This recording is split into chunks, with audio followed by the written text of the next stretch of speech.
The word hypertension has become nowadays so popular. Hypertension means high blood pressure. You are supposed to have a normal blood pressure of about 120 by 80, and that can go up to, as you age further, to 140 by 90. And if the blood pressure measured is more than 140 by 90, it is supposed to cause lot of deleterious complications in the human body. Blood pressure can be divided into two: primary and secondary hypertension or high blood pressure.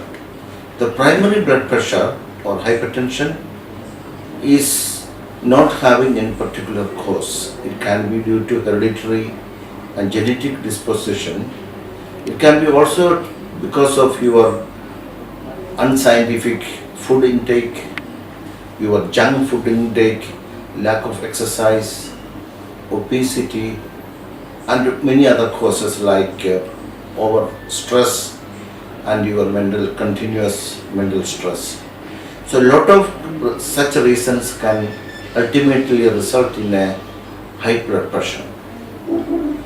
So what are the problems encountered when you detect a high blood pressure by measuring with a sphygmomanometer, and if it is left untreated?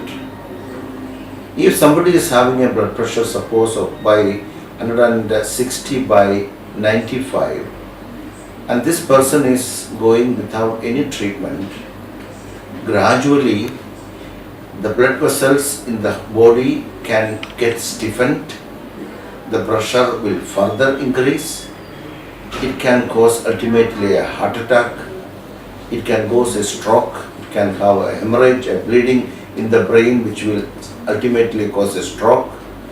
It can also cause degeneration to the kidney, ultimately resulting in as a dialysis patient.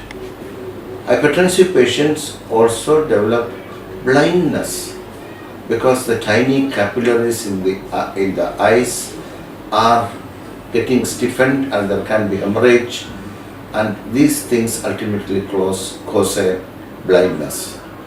So blood pressure, when it is beyond the expected limit, has to be diagnosed on time, and one has to start creative treatment with dietary control and exercise, and if needed with medicines.